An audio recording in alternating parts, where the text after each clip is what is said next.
Good evening, everyone, and welcome. My name is Rudy Page, and this is a chapter from my life and book in collaboration with EALING Libraries. And today we have Dr. Marina Nani and our representative from EALING Libraries once again is Nicholas Myers. Nicholas, how are you?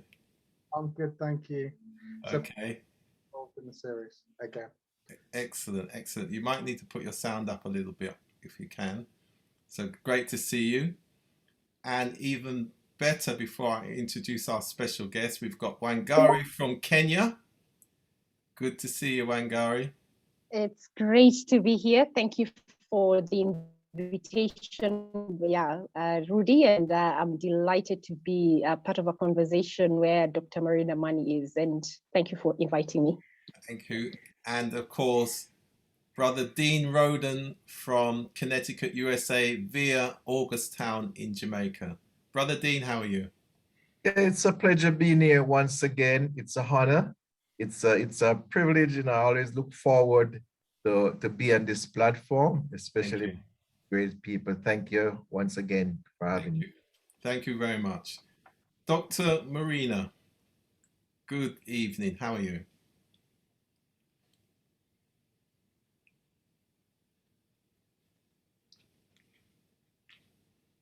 Hi, Marina.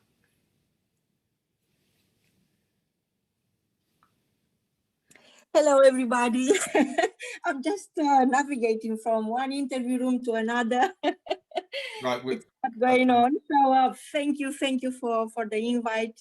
I'm so humbled to be here with you. Really grateful to see you all. Thank you, Rudy, and everybody else who made this possible. It's a great opportunity when it comes to the story. Is the story that is happening right now that matters really. Thank you. Okay, thank you very much. So, Marina, excuse me, Marina, before we start, just tell us a little bit about yourself before I come to Nicholas for the first question. So I feel that life is this wonderful gift. I wake up in the morning and I'm thinking, oh my God, I'm here. So every day is a blessing.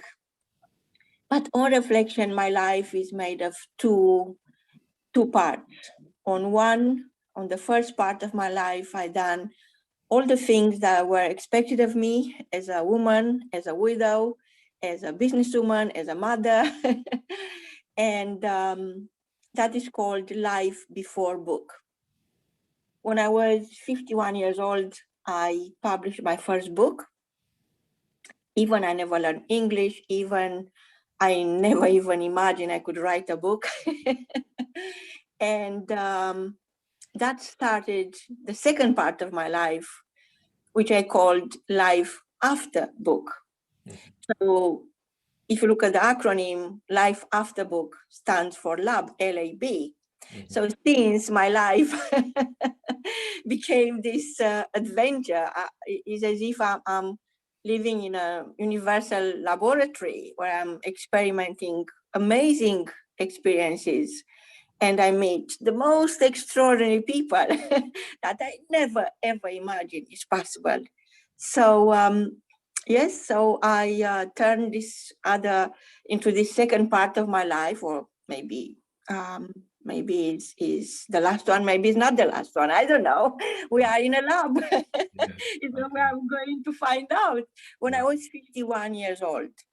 So I retired at the time because I was successful.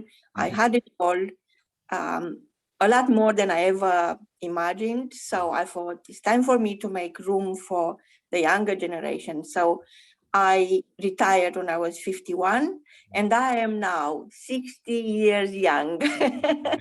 So this is my my short story. Yes. Okay. Thanks for that, Nicholas. Sure.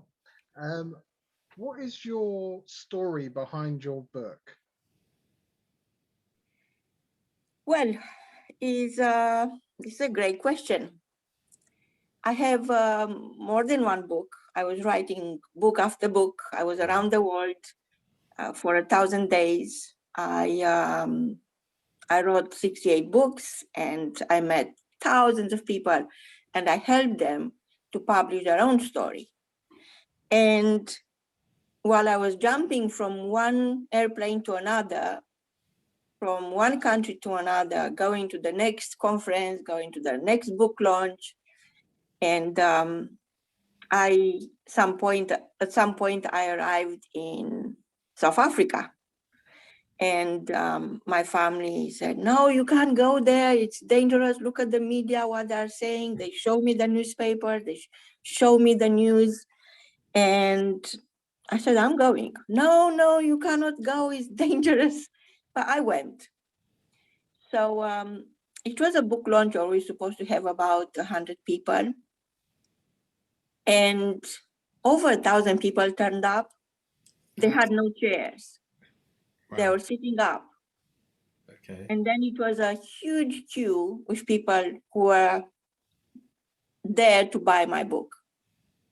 Okay. So while I was signing these books and getting to know the people, I saw down the line 2 girls, they were shouting and they were very unhappy. So I left my little station and I went to them. I said, what's wrong?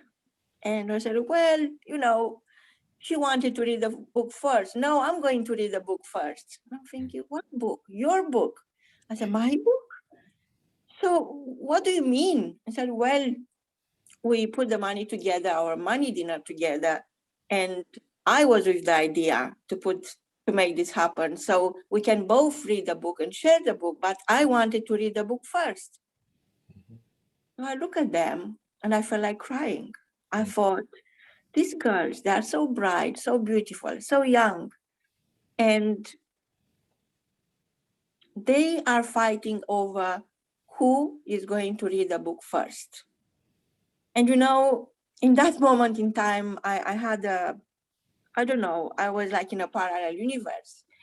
And I started thinking in a very different way. I was thinking how I can fix this, how I can make sure that everybody gets a book and everybody writes a book, their own book, because it will never be a better book than your own book. And I was telling that to those 2 girls. I said, look, I'm going to give you the extra book. You don't need to fight over it. You will have your own book each. But you know, the best book you're ever going to read is the book you are going to write. They look at me like I was an alien. But I helped them write their own books. And since then, I never stopped writing. And what happened was like, because of the amount of people being in that book launch, it wasn't my first time in South Africa. It was, I think, the 3rd time. When I went back to the airport, I missed my flight. So I was wandering the airport in Johannesburg for a couple of hours. And I was deep in thought, trying to figure out what is happening. How is this possible for, I mean, is this really happening for people to fight over a book? And I never shared this before, but when I was a child, my only gift that I was asking when people are asking me, what do you want for your birthday? Or, you know, you are a good girl. I used to be a very good child, so everybody loved me. So they were asking me, what do you want? I said, a book, bring me a book. Because there were no books. It was a shortage of books, and people weren't even allowed to have their own typewriter. So it was a very controlled environment, and it was only one newspaper for adults and one magazine for children. So that was that. And I remember those times, and I remember when we had electricity for 2 hours, and I was reading using, you know, one of these lamps with gas, and it was like gold for me because I could stay up late and read. So anyway, it is that day when I missed my flight, perhaps the most important day of my life, because while I was wandering around and thinking, how is this even possible? Africa is where we are all coming from. We are all coming from Africa. Why people here have this shortage of necessities, and everything for them is a luxury. Everything for the most amazing people is a luxury. So I was looking around, and suddenly I look up. I was thinking, God, please help me understand, why is this happening? When I look up on the wall, at the top of the wall in Johannesburg airport, I saw this engraved text. So it was little marbles. I don't know if you've been to Johannesburg, but so it was saying, if you want to travel fast, travel alone. If you want to travel far, travel together. Yeah. African proverb. Yeah. So I was thinking what that really means. And then I was walking, and I go into a different area of the airport, and I see again the same proverb on the wall, engraved on the wall. If you want to travel fast, travel alone. If you want to travel far, travel together. African proverb. And I was so tired because I was traveling a lot. I was between seminars and conferences, and all the time. It was the busiest time of my life. Now that I was retired, right? It's when your life starts. So suddenly I had this breakthrough moment. I realized that actually what is really missing from our story in the Western countries is the wisdom we left in Africa. All the wisdom is there. So since then, I start thinking and experimenting different ways of how on earth I'm going to make the world aware of how much beauty and wisdom and richness is in Africa. Okay. And I try many things. But one of the things I was trying didn't work. I tried something else, and eventually I realized that I have to do more, and to do more, you have to be more. Exactly. So your book, your Stardust Story, it says 8 factors. Yes. To close the achievement gap. So what are those 8 factors that we all need to be aware of, Marina? Yes. So the 8 factors are 8 chapters of the book, and the acronym is Stardust. Yes. So the first S stands for story. And do I have time to go through this? Or yes, please. So story. Yes, thank you so much, Judy. So story, is something that you read about other people, right? That's right. And story is something that a celebrity could have, or all that you see in the media is a story about somebody famous, and because of that, there is a void between what's happening in the media and the next door hero. So somebody like you, or somebody like Nicholas, or somebody like me, perhaps I didn't expect to have a story myself. Even when I realized I have a story, I already published at that time 2 books, and I didn't realize I have a story. So here I am, a woman who retired early because she's been successful, and a woman who is well-educated, a woman who traveled, a woman who has been achieving many things in life. And yet I had no idea I have a story. And I'll tell you what happened. I was going to this conference because I heard somebody who was my mentor was about to be there, and I just wanted to say hello. But when I got there to the O2, who is in London knows what O2 is. Yeah. It was all closed off, right? So there are these big guys walking towards me. What do you want? And I said, well, I want to go in to see somebody inside. No, you can't. I said, I would love to buy a ticket. No, it's sold out. Well, so how do I get in? No, you don't. And they turned their back on me. And I went behind their back and I said, I'm going in. I said, no. And they start running after me, right? Chasing me. And I said, no, I'm going in. I don't know what was wrong with me, but I had to go in. So at the time, I just started that tour around the book tour around the world, and I was fascinated by the people I met and the people I heard, and this person was there and was so inspiring, and I really wanted to say hello. So anyway, so they were like 10 meters behind me at that time. So I was 51, so I was size 8, and I could still run. I don't know if that will happen now, perhaps would be a problem. But anyway, so they're like 10 meters behind me. And I was thinking they are going to catch me, they are going to arrest me. So what? At least I tried, right? So suddenly the doors, if you know O2, they have these huge gates, right? Those doors open and a tiny man emerges from those gates. And he says, Marina, oh my God, I'm so happy you are here. I don't know anyone in London. You are the only person I know in London. So they look at and say, no, she's with me. Don't touch her. She's off limits. So he dragged me inside, and it was a huge room. I never been to O2 before. That was my first time there.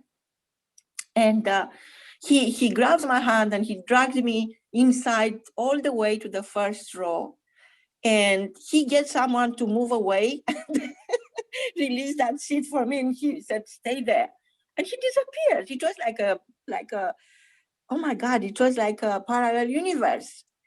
And next thing I know, I hear somebody, they were calling because Bill Clinton was speaking. That's why the security and all the extra checks. And so I got there when Bill Clinton was speaking, right? So he looked to me very fragile and very old because I had a different image of him. So it was really amazing to see him so close. So I will always remember that. So then it was a little bit of a break, and I heard them, it was some music or something. After that, I heard they were calling somebody who got the same name with me, and I was looking around to see who is this woman with the same name. And they pointed the light on me and said, no, it's you, pointing at me. I thought, what? Rudy, has been one of the most terrifying moments. It was a room with 10,000 people. So somebody grabbed my hand and said, come. And they took me on stage, and I was thinking, what's happening? What is this all about? So they put me in front of a mic, and the light was on me. I couldn't see anything. I knew there were loads of people in that room. So I had no idea what to say. I couldn't speak really. I couldn't speak. And somebody was whispering, tell your story. And I couldn't hear what they were saying. And they wrote on a piece of paper, story, your story. So after 30 seconds, that felt like half a century. I managed to get my voice back. And I said that I don't know what they want me to say. I don't know if my story, if I have one, it's worth sharing. But I'm going to share what I remember about myself, right? So anyway, after I shared my story, I couldn't wait to. I was shaking. It was that kind of experience. I never knew people speak on stage. I thought stage is just for actors, for presidents. So I went straight to the ladies. I needed to drink some water. I need to put some water on my face, to pinch myself, do something real. That was surreal. It was not something that I was ready for. So when I was coming up from the ladies, it was a huge queue. And I was laughing. I said, thank God I'm not the only one with a bad bladder. And they start laughing. No, we are waiting for you to give us autographs. So I said, what? So this is when I realized that in that room, there were 10,000 people. And while I was so shaken and like I can't even now I can't describe it, how I felt. I realized that all these people, hundreds of women in that queue, waiting for me to give them an autograph, absolutely all of them related to my story. When I said, I don't even think I have a story, but I'm going to share what I remember. Every single woman in that queue, they were actually realizing at the same time with me that they too have a story. And this is what changed everything for me, because sharing your story changes your story. And actually, me sharing the story, becoming aware that I have a story to start with. Who am I to have a story, right?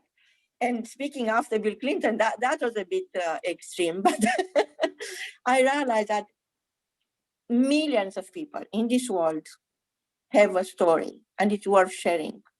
Millions of other people reading their story or listening to their story are going to be inspired and become aware that their story matters too.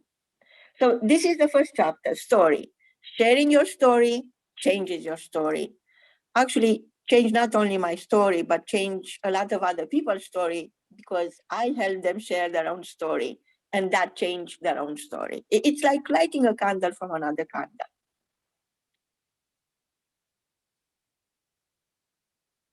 Sorry, at this point, Marina, this is some great points.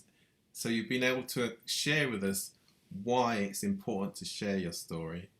And of course, you've started to relate to us how storytelling has added value to people's lives. So let me just bring Nicholas in here.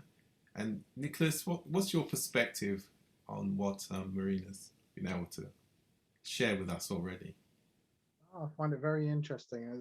While doing a little bit of research on you, Marina, because it's interesting to find out about the people that you're going to be involved with in these talks.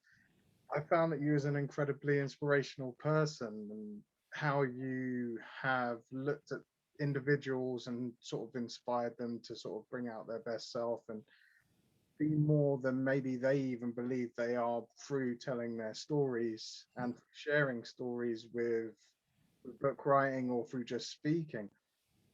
How do you feel that storytelling is specifically sort of adding value to these people's lives in sharing their own stories, or by you sharing your stories? Well, you see, when you look at the 358,000 newspapers that are going to go tonight to press for tomorrow, 82% are going to be bad news, scandal, gossip, or celebrities, whatever category you want to put them on, right? So do people relate to these stories? Of course not. They can't relate to somebody who is a billionaire, that's for sure. They can't relate to somebody who is a criminal, that's for sure. So what is the next door hero? What is that story? And this is the big void we have in our society across 5 continents.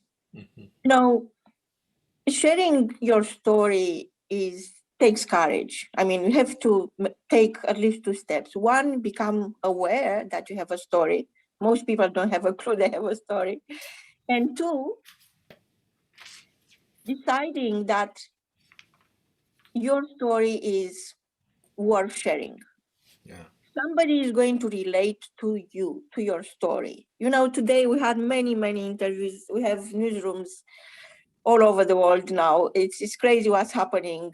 We have about just under 200 editors, rich editors we call it, and they are interviewing nonstop. And I just happened that I was part of one of the interviews that I was crying all the time. You know, this guy our editor was interviewing our editor, who is was broadcasting from Jamaica, was interviewing somebody from Ireland. And it was called Healing Stars, From Scars to Stars. Okay. So this man who wrote a book, Two Sons Too Many, he lost both his sons.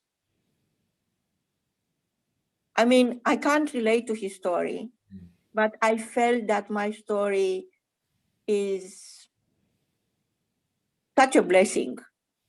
And of course, I had my fair share of trials, and I don't want to go there. But the way he shared, it was so powerful. And I felt that everybody in the audience and everybody who is going to listen to this story is going to want to be more, is going to want to discover more about themselves. Because self-leadership, we run events every month, and I think in July we had an event called Self-Leadership Summit. Yeah. And we've been discussing about self-leadership. We had amazing people from 5 continents talking about self-leadership and the power of awareness, becoming aware of your silent powers. And unfortunately, many times you have to go through something as seismic as losing your own child to be able to share your story. But in reality, you have a story that is going to be the light on somebody else's dark hour. And actually, somebody who was in the audience today, coming back to that particular interview on Healing Stars with Professor Grace Kelly from Jamaica, said to me, I never realized how lucky am I. And to me, Nicholas, you know, human potential is something that is not explored enough. I love reading. I'm going now to, I mean, I never stop learning. I'm a student for various universities, and I'm learning all the time. And the truth is that we learn in school about Shakespeare, right? We learn about Einstein, we learn about all these amazing people, but we never learn about ourselves. And as a result of that is this achievement gap between us as human beings, as the next door hero, and the celebrity, the icon, the legend. So that big void is sometimes impossible to understand. How they achieve so much and I achieve so little. Yeah.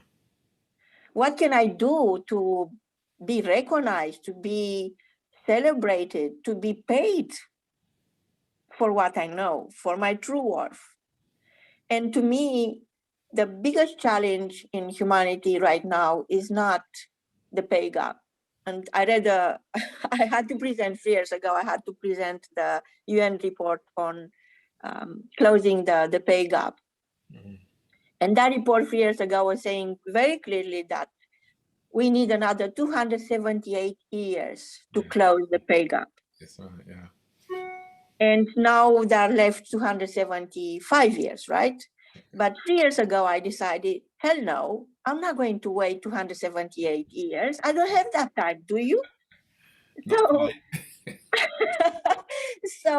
I decided that instead of everybody, I mean, the huge organizations and corporations spending a lot of money on awareness on the pay gap and all the gaps we are talking about. But now they are talking about the expectation gap as well. But for me, it's all about diagnosing the gap. And the real gap is the achievement gap. It's what keeps you away from understanding your true worth, what keeps you away from being yourself, your true self, finding your true self, what keeps you awake at night. A lot of people are in a journey where they learn so much and they go through school and they get degrees, they do all the things they're expected to do. but they are never expected to be themselves. That's not part of the DNA we are conditioned to accept.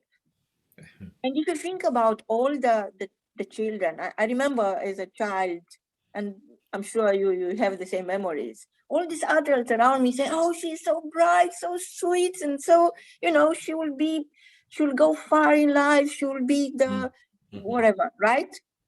And when I got far in life, but when I got married, nobody knew where I was anymore because I was expected to raise these 3 children. And when my husband died, I had to become a mother and a father, and everybody expected me to remarry. And I said no. And my family stopped talking to me. So this is long ago, of course, it's 3 decades ago, and things are changing, but they're not changing fast enough. Yes. So that is why is the achievement gap that cannot close unless we diagnose it. We have to diagnose what is happening in our hearts, in our minds, in our communities, in our families. What is happening is keeping our dreams hostage. What is happening? Who is to decide that? Who can come to me and say, Marina, you dream too big. And I've been told hundreds of times, you know too much. And I'm telling you, every day I'm learning something new. I feel like I know less and less all the time. Yeah. And I have about 60, 70,000 thoughts going through my mind every day. And guess who decides the frequency of those thoughts? It's me. Nobody can tell me what to think. It's me, right? So all I need is support. I need support from people who believe in me. And this is what is missing. This is what the achievement gap is. And all the stories I'm sharing in this book are about people I met.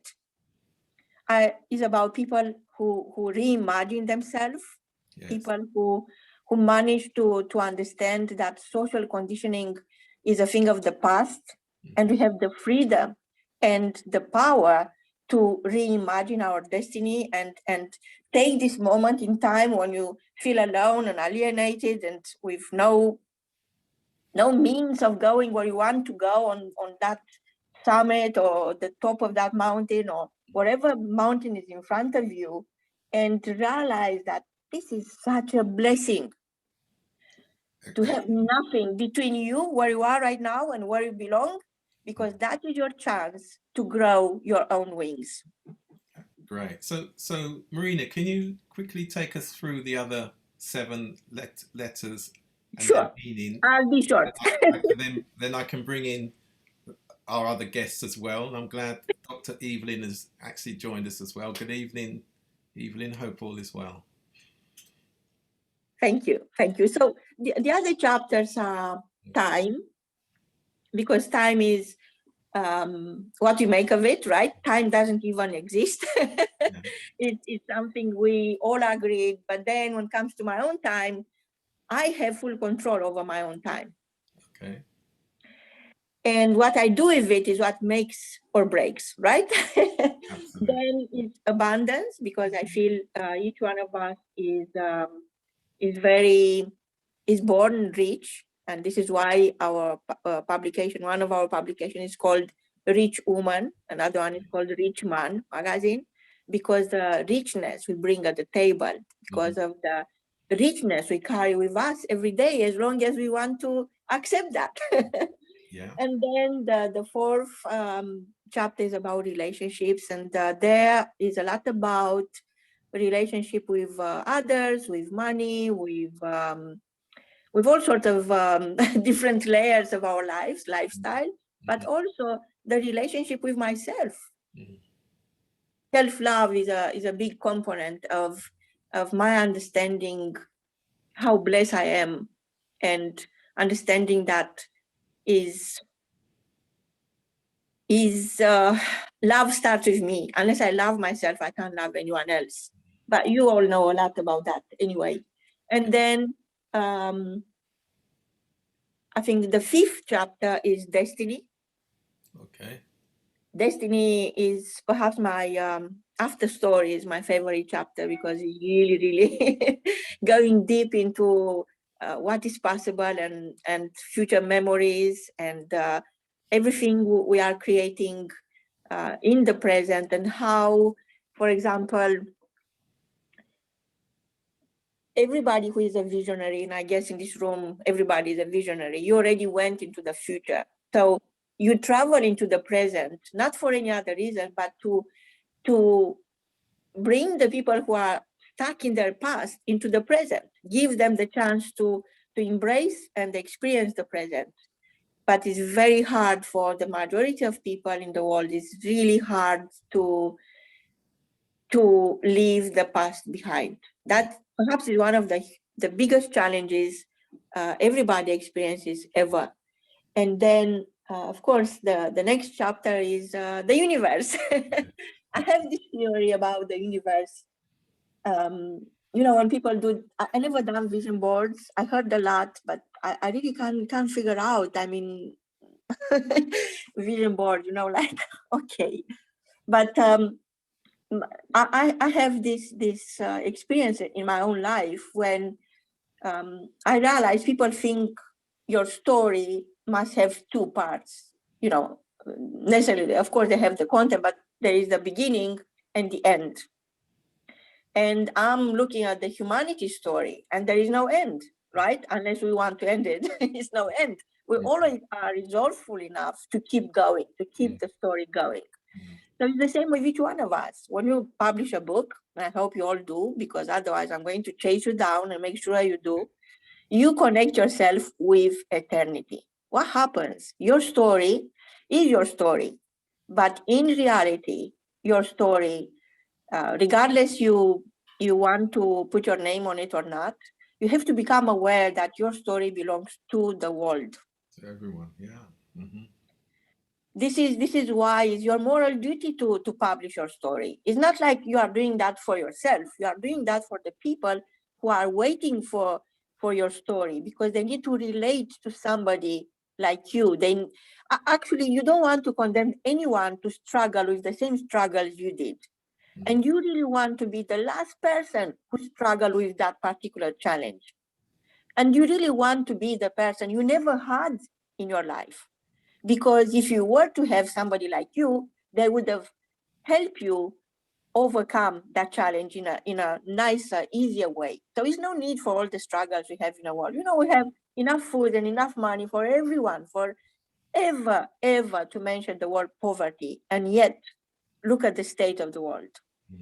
So for me, the story, humanity story, is not just a story, it's a poem.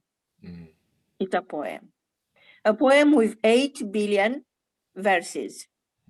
And every single verse is a universe. You are your own universe. I am my own universe. Evelyn is her own universe. Wangari is her own universe. Nicholas is his own universe. And yet we are part of the same gigantic poem.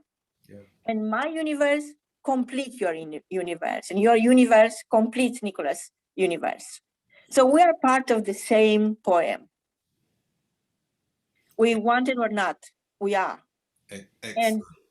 And that's the story. I mean, in this chapter, the universe, I'm talking about that, and I bring facts and people that I met, and I demonstrate this is an actual truth, it's not a metaphor. And then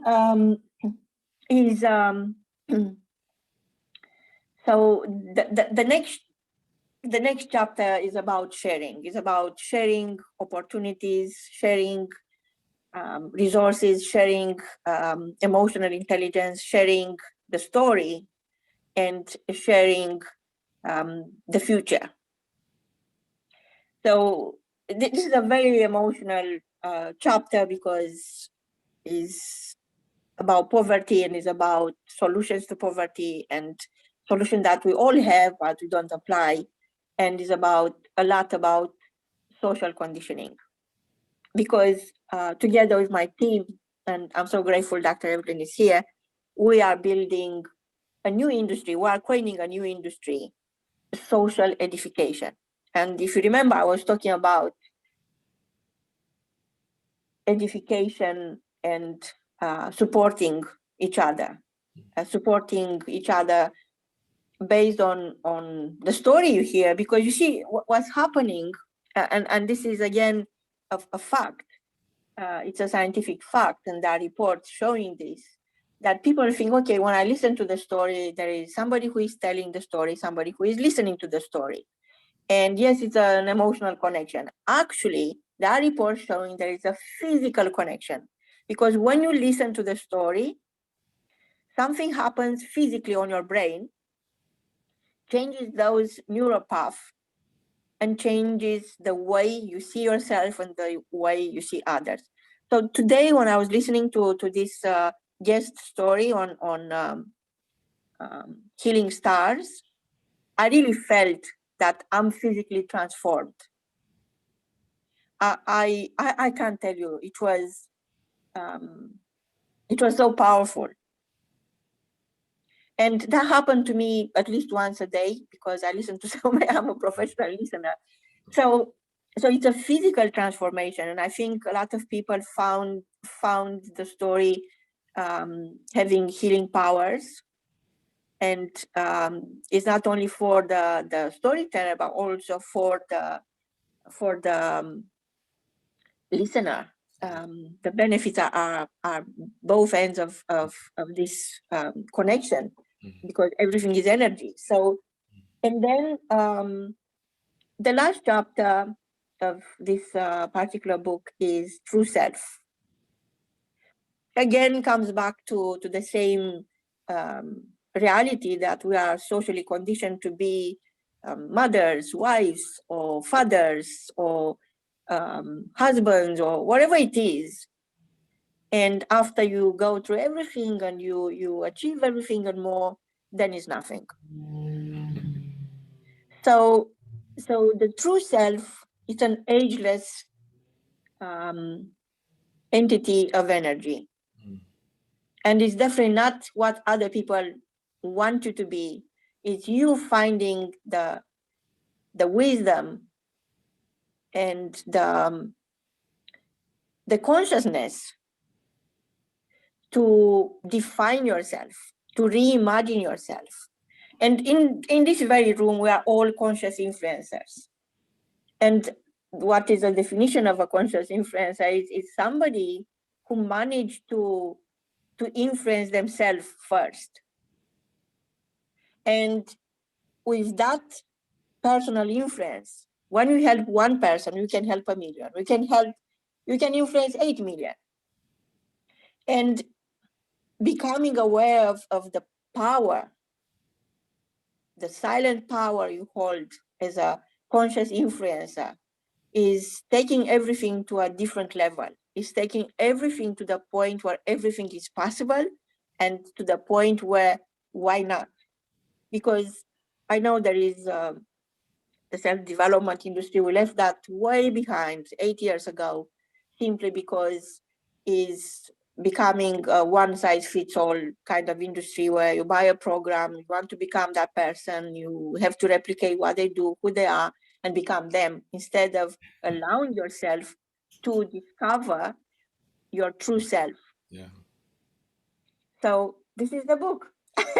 And took me, usually I can write in a weekend, but this took me many years. Yes. Actually 6 years. And I'm very, very grateful that I had the luxury of life, being alive, to be so close to launching. So Yeah. very grateful. Thank you so much. That's been great, Marina. Right, I'm going to give Wangari and Brother Dean an opportunity. Wangari, you first.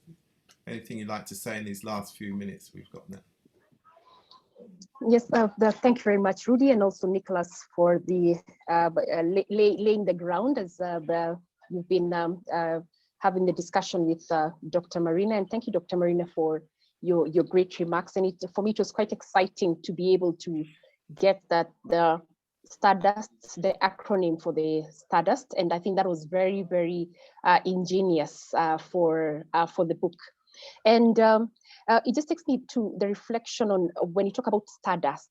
It really is just defines itself as a magical or charismatic quality. And I think Dr. Marina really represents that. So I'm not surprised that this is let me say the book that she has, or one of the books that she has, which is quite exciting, of the many that she has, is it's Stardust. And for you to achieve, for someone to actually achieve that level of being charismatic, you know, it actually means that you really gone into yourself, which is, you know, the T that Dr. Marina talked about, your true self. And I think in these times that we are in, what the world is crying for is, where are the true selves? Because the world needs solutions, and those solutions cannot afford to be covered up in we are not the problems cannot really hold any longer covered up in gold, and then inside we just have the worms. And really that's what the COVID-19 pandemic has just brought alive to us as human beings. It's really just brought alive to us that the humanity, it's the being. We are not human doings, we are human beings. Where is your true self? Who is that person who's in you? Yeah, what are you feeling about this, what's going on now? And also at the same time that we are made for more, not even just made of more, we are made for more. And it's also what has really just awakened in us, because at the onset of the pandemic, it really just looked like, you know, we are shattered for many people. The opportunities are no longer the same, whether it's jobs, whether it's even family arrangements. We just had to rearrange ourselves as human beings. And the biggest part of it is that our mindsets is what has pulled us through. And I believe that that's now when Dr. Marina speaks into the context of sharing your story changes your story, but most of all, it changes the story for many, many more, because they're looking for who is that who is out there, who is the true self, authentic, ready to speak, so that then I can be able, I who is not yet in my true self or in that journey, I can be able to also come out and flower. And what I've also heard for me is liberation. And I think that's also the great power when it comes to sharing your story. And also, I think for me, I would just summarize as keeping our dreams unhostage. Thank you, Rudy, and back to you. Thank you very much for that, Wangari. Excellent, excellent. Brother Dean? Yes, thank you very much, Dr. Marina, and my sister all the way down there, motherland. Yeah, man, Nicholas, it's a pleasure again. I tell you, it's like she have taken me back 20 years talking about my story. Being an ambassador for Jamaica for over 30 years in the Scouting, I've been in so many aspects of community work. And I remember talking to the former ambassador, Douglas Fletcher in Beverly Hills. And I was just telling him my story. And he said to me, put it on paper. It would take me 100 years. And I've been trying to do that for the past 20 years. You know, and when I went to King's House to collect my award, the Governor General Achievements Award, and I saw it was started by Douglas Fletcher 10 years after he died. You know, he said, you know, what you've been doing for the country. And I said, this also empowered me to tell my story. But I think my personal problem is I don't know how to present my story without not being boasting. You know, I have met so many people. I've met prime ministers, I've met Congress, I've met people all over the world. But I don't know how to say it without, you know, because if you do it, it's like you're boasting, like I did, you know, but I would like to share my story. So Dr. Maria, you have really empowered me. Just since I linked up with Rudy, it's like I've been sharing my story over the media, and I must thank Rudy for making the connection.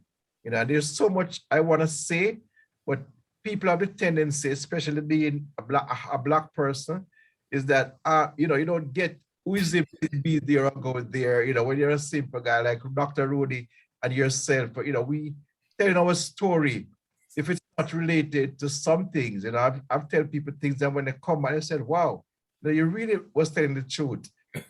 Sometimes our problem of being so simple, if it don't go through a certain system, it's not well recognized. You know, I tell you things that people when I said, nah, you wouldn't be there. And when you do your research, but my story, it's always the real story. Exactly. Thank Doctor for really empowering me, because I have 3 books on the way and so much information. One book can't say that I started my book, and this today program really empowered me. Great. My story, not for me, but to make a connection with our young people, that they too can, you know, follow all our footsteps. We are here today. We are role models. You know, if our foreparents did not do what they did in those days, we could not be here. So we are the one to pass on the baton, you know, and regardless what people are gonna say, just tell our story. And I'm very grateful to be on this platform today. Thank you very much, guys. Thank you very much, Dean. And you just have to tell them the facts. Yeah. And they're the facts. Right. Marina, a last couple of comments from you, then I'll hand back to Nicholas to close the show for this week. Wow, thank you so much, Rudy. And, you know, the Dean before, Dean just mentioned something that is really, really the fuel behind all the efforts we are making at Rich Human Magazine and Rich Human Society to be the first publication in the whole world sharing, publishing the first 1 million untold stories. We have a plan. We are working around the clock. As you can see, I mean, I'm switching the mic off sometimes just to make sure the other rooms are going well and what they need. So this is why we have to interview you, Dean. We really have to interview you. That's absolutely, yeah, absolutely. The easiest way of sharing your story is by being interviewed. And from that, we can teach you how to write your book and everything. So it's really not you know, it's a lot less complicated than you might think. You know, this is 2021, and you can publish your story on Amazon yourself. We will publish it for you.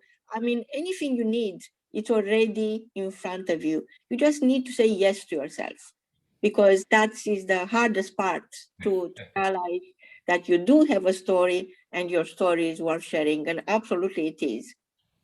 Thank you, Marina. And you said something very important for all our lives.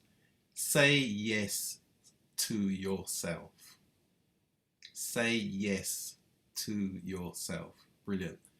Thank you for that. And Nicholas, over to you to close the show for this week.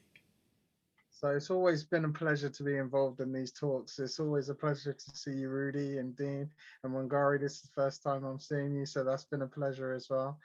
I'd just like to say a huge thank you to Marina, who does things and speaks about them and actually does them practically, from your award ceremonies that you run annually to provide people the justification in the work that they produce and backing them through helping them write in their books. It's really inspiring to see somebody who not only says things but does them in practice. So it's been an absolute pleasure meeting you, and thank you for allowing me to hear your story. Thank you very much, Marina. And this is a chapter from your life and book in collaboration with EALING Libraries. And our guest this week has been Dr.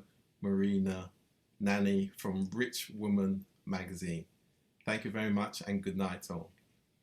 Thank you so much. Very grateful. Thank you.